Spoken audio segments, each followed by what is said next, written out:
Ça a été une saison à Sibylline absolument intense, prolifique, riche, difficile aussi parce que pleine de changements et de défis à relever.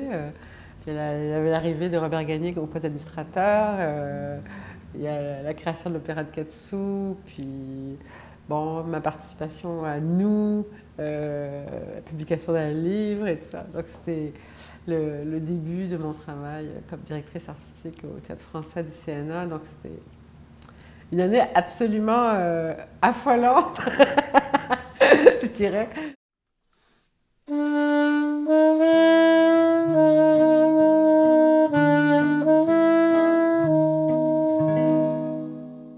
La création de l'Opéra Katsu, c'est quand même très difficile pour moi.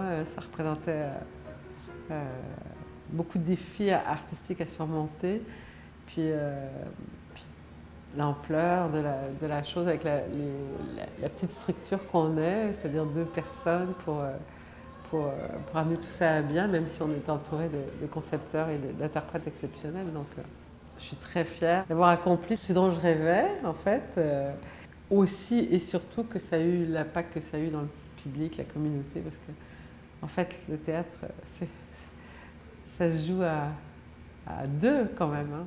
T'as vu la robe de nuit? Encore une obscénité, je suppose? Non, j'aime beaucoup. Oublions ça, je voulais pas t'insulter le soir de mes noces.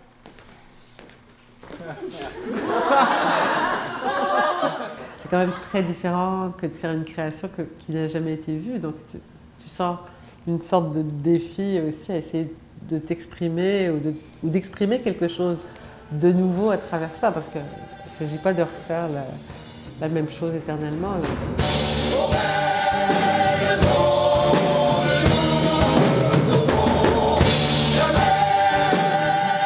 Pour moi, la préoccupation et la difficulté, c'était de rendre ça vivant pour le spectateur d'aujourd'hui, que ça résonne, et non pas qu'on assiste à un objet de musée tranquillement assis sur un piédestal. Donc, l'Opéra de Katsu, c'était une parole politique qui questionnait la société, le social et qui, étrangement, résonne aujourd'hui dans un contexte qui, à certains égards, a des proximités avec celui de la création, parce que c'est une époque qui est déstabilisée, où l'individualisme s'accompagne aussi d'un isolement, où l'individualisme s'accompagne aussi d'une déstructuration du tissu social. Donc c'était étrange en fait de créer ce spectacle à la veille d'une crise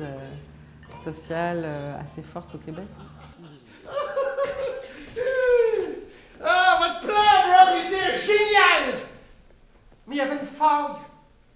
Tout ce que vous avez arrêté ici, c'est une poignée de jeunes qui veulent célébrer la visite de leur roi en organisant un bal masqué.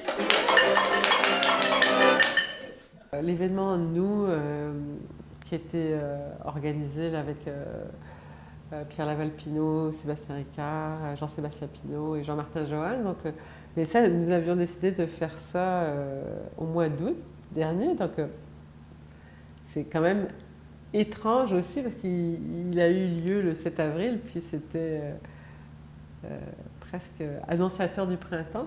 Pour moi, la prise de parole elle a toujours été quelque chose de très très important.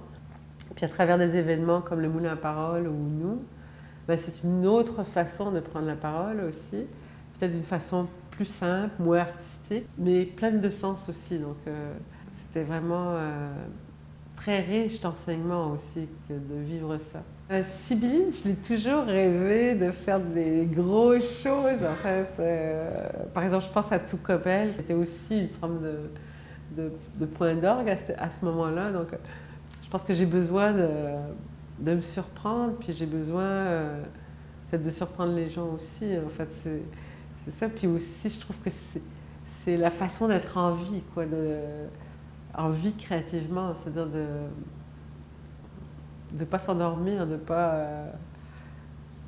ne pas faire ce qu'on sait faire, mais d'aller chercher ailleurs.